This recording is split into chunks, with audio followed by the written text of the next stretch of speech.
So, hi guys! Magandang araw po. Kumusta po kayong lahat? So, bali po ngayon ay kami po ni Baby Orin ay naggala po ulit dito sa bahay nila Mama sa Nakar. At ako po ngayon ay mangunguha ng gulaying langka at ako po ay maggugulay. Lalahukan ko po mamaya ng sardinas. Ako po ngayon ay magtitingin po kung may malalaki pong langka bagang gulayin. Bayuhon lang po pala. Bayan lang po pala ang malaki-laki kaso po ay sungkitin at mataas para po namang hindi ko abot.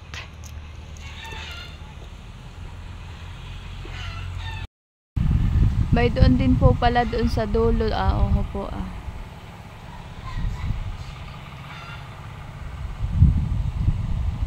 Bayan po may doon pong 2 peraso.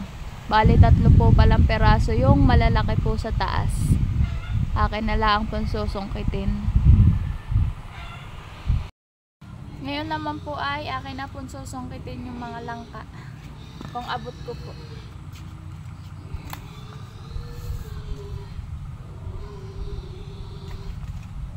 Parang hindi. Maliit.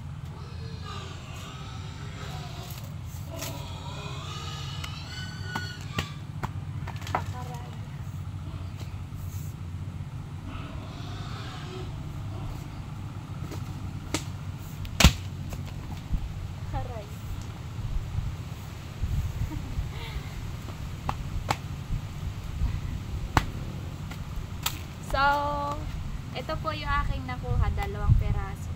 Akin na pong babalatan. Aray, masakit na agad yung karan. Ayan po at tapos ko na po siyang balatan. Binaltan ko na lang po sa bangbang. Hindi ko na po na-video at uulan na po. Minadali ko lang po yung pagbabalat. Yan po mamaya-maya akin na po isisilid sa plastic at kami po ni Baby Orin ay papunta na po ulit sa magsaysay. Gagawin ko naman po ngayon ay ako'y kukuha po ng salay. Saan baga pwede? Kukuha lang po ako ng ilang peraso. Na irerekado ko po doon sa akin pong gugulaying langka.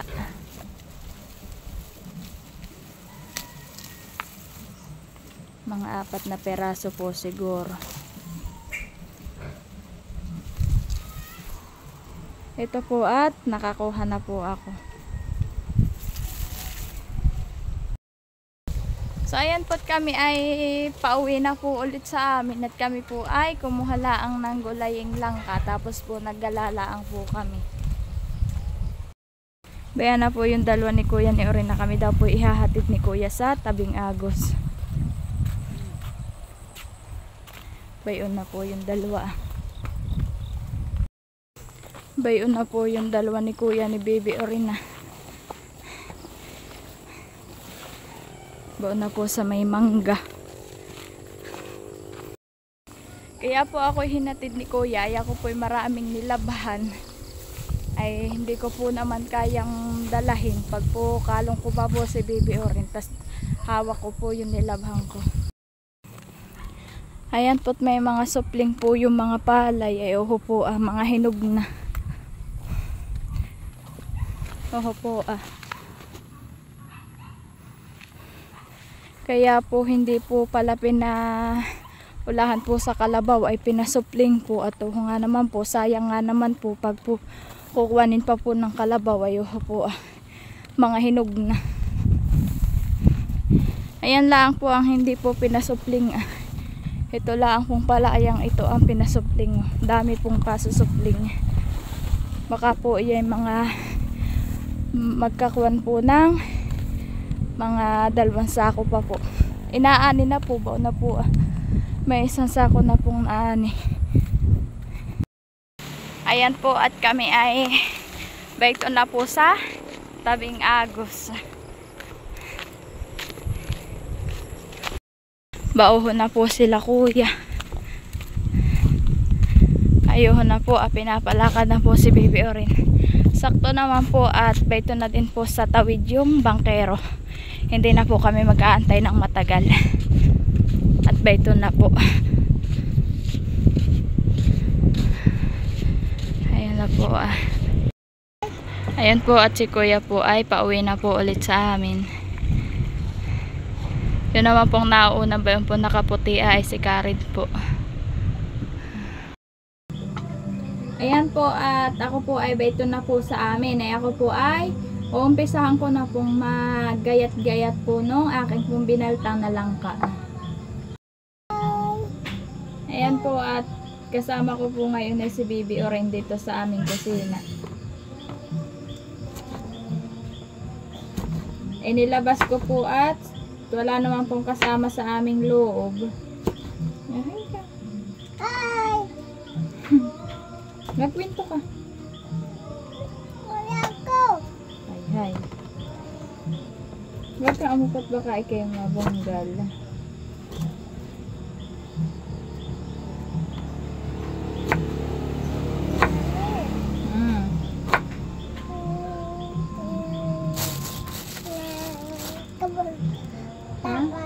Ano? Anak, ayan ay langka. Yes, langka po. Nakuha ng niyog. Nakuha ng niyog. Hindi ka kinakagat ng lamok, anak? Anak, ito po ay langka. Wala.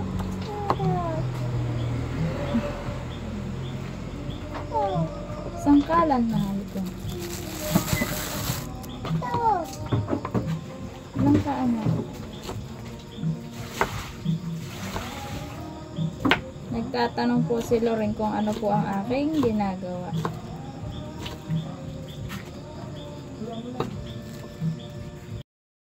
Ayan po, at tapos ko na po siyang gayatin. Nahiwa-hiwain ko na po. Ayan po, tapos ko na po siyang lahat nahiwain. Akin na lang pong lulutuin. So, ayan na po yung langka at akin na pong pinapakuluan. Nilagyan ko na rin po siya ng ricado. Para po mamaya ay akin na lang pong lalagyan ng gata.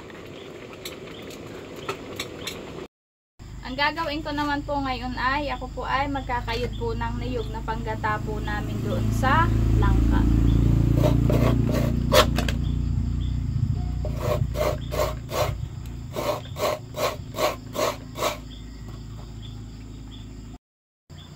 Dalawang buo lang po ang aking kakayunin na paggata po ng niyog.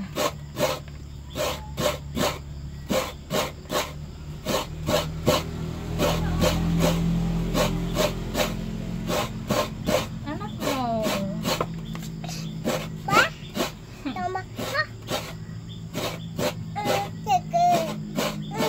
Anak mo.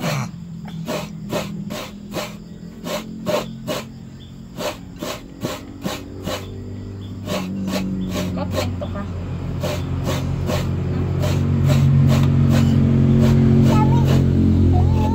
Ano yan? Ay, buko. Buko. Anak. Huwag mong pakalman, anak. Ako hindi pa tapos. Hindi ako natatapos. Hindi ako natatapos, anak.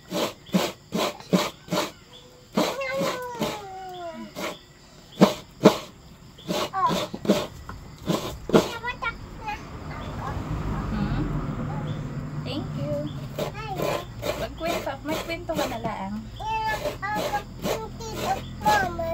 So,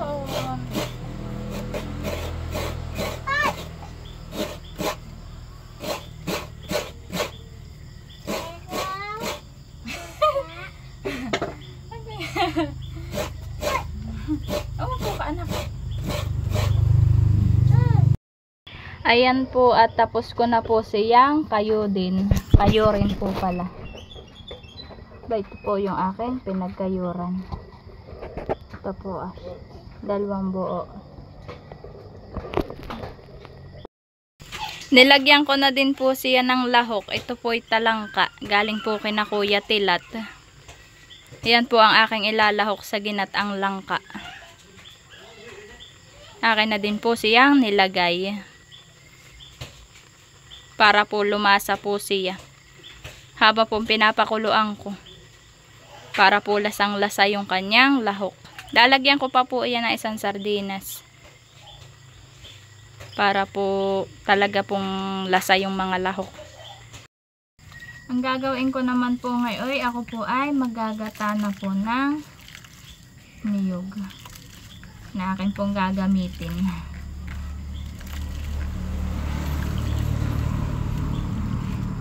Ako naman po yung naghugas po ng kamay. Puhol po ako maggata po na ito.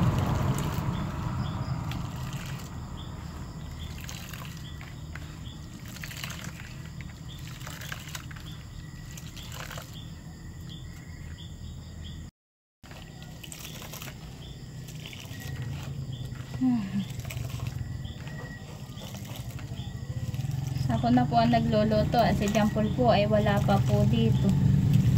Nasa trabaho pa po, hindi pa po sila nauwi. Baka po sila ay nagbubuhos. Kaya po sila ay may overtime.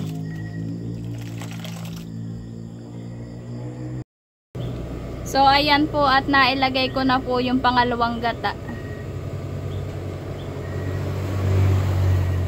Nilagay ko na po siya. Akin lang pong hahalo-haluin.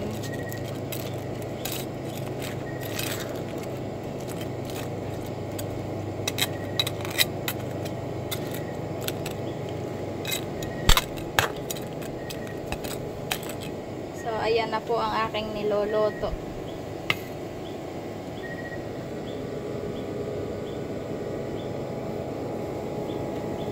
Ang lahok po na ay talangka. Mamaya ko po lalagyan ng sardinas.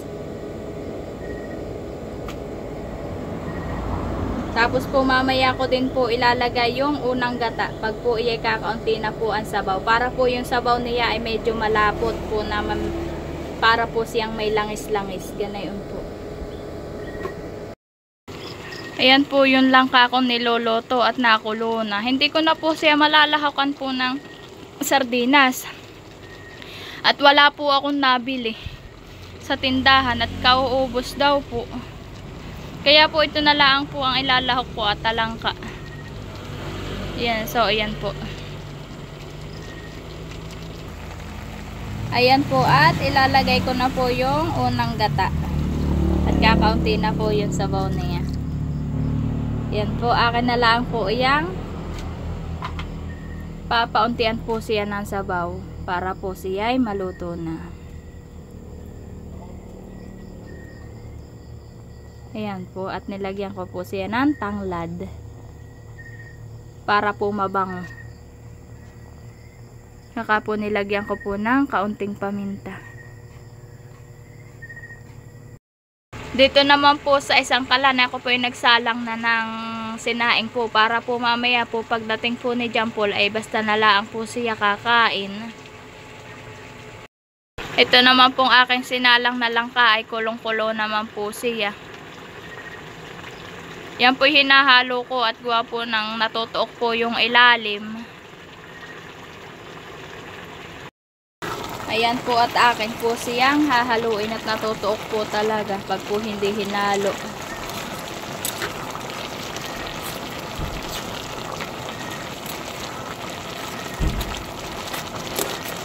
Kaya po akin hahaluin muna.